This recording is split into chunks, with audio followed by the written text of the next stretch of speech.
Yeah, it doesn't work because I sat it there to change the batteries and then you stole the batteries. Hi, and welcome to April Coaching. Okay, I've got a plague in this house. Everyone is sick.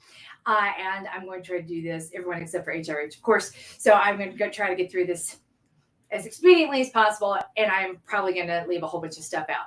But for this month, we have 3 moves targeting the big glutes, thinking about engagement. Because every time it's a red battery. it is a red battery, and I needed to change the batteries, and you took the new batteries, which is why we don't have batteries that work for it. I'm sorry, put it back down, please. Thank you. Anyway, so what we're trying to do is remind you that glute engagement is a really big deal, especially if we're running now more outside than say we were a month and a half ago. When your glutes are engaged, it's a subtle thing, and it's really frustrating to have people talk about it, especially a physical therapist if you end up getting harmed and having to go to PT to reverse the harm.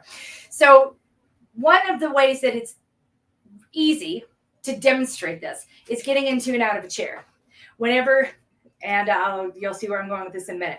As you start to lift, if you're conscious of it, just planting your feet on the floor, your butt does the lifting. When people say, I'm quad dominant, what they mean is they over-rely on their quads and have found ways to compensate for not using their glutes. And that's a cycle that PTs try to help you break. So what we're going to be doing with these simple moves and the bonus move to get ready for next month, I'm going to be locking in all the same gains that we've had before. Want to focus on keeping a cage locked while you do all of this, making sure that your armpits are flexed and on, making sure that you're thinking about balance with the big exhale, and drawing you're making sure that your TVA is activated to support your lower back as well as your glutes while you do these moves. So the first is a wall squat, and I don't have a good way to demonstrate it, but we're just gonna pretend I'm leaning against the wall. I do not care how low you go. I do care that at the lowest part of the squat, your butt is no lower than it would be if you sat in a chair. To repeat, I am not demanding that you go as far as you would in a chair. I'm saying you may not go farther than you would if you sat in a chair. I'm not saying I don't care how far down you go. I care that you go far down enough that you feel your quads shaking just a little bit.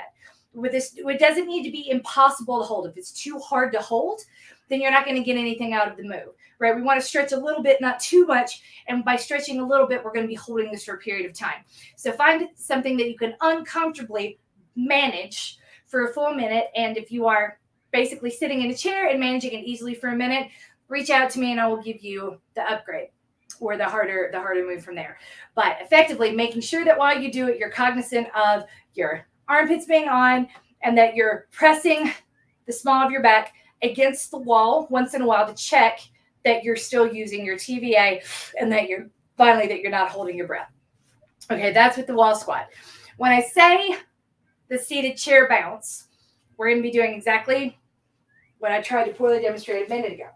So when you're sitting in the chair, your feet at a 90 and knees at a 90-degree angle, I don't care how far up you stand. I care that you're thinking about planting your feet, not letting your knees go akimbo, and just rise.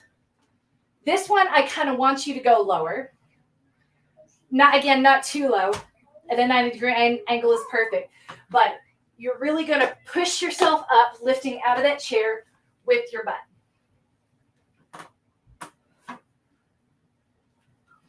And if that's too easy, then you can just bounce. Up and down, up and down. It doesn't have to be a big bounce. A big bounce is not better. It's feeling the difference of what happens in your glutes when your back is flat, your cage is locked, and all of that motion, every single bit of it is coming from your glutes in the back. They have to be activated in order to do this properly. And if you're not activating your glutes, your quads are going to fatigue super fast. So next one is the single leg step ups. You've seen these before. Starting on one leg. Again, you don't have to have something quite as tall as this. I suggest, like I said, I'm trying to get through this quickly because I told everybody to stay out of this room, which means everybody's going to come in it for something really important they forgot any minute now. But want to be stepping up on something that is tall enough that you feel your glutes engage. You have to have them on in order to stand up. Hi, Violet. Hi. I love you too. What are you doing? I love you. I love you. Show me your haircut and your pink hair. Hi. Drive. Step and then drive that knee up if you can. Thank you, Violet. Don't twist your keys. Thank you. You're so silly. Okay, sit over here. I'm almost done. Sit over there. I'm almost done. Can you sit over here? I'm almost done. Thank you. Thank you. Yay. Okay. Now, the last one, Violet. You really need something smaller, not quite as tall as the chair, but the side hip bridge. Violet, move please. Thank you. So, here, finding something, Violet, finding something comfortable-ish. 1, 2, 3. Hips come up. You can think of it as an elevated side plank. Ideally, your shoulder would be on the floor, even though you can't see it because of Violet.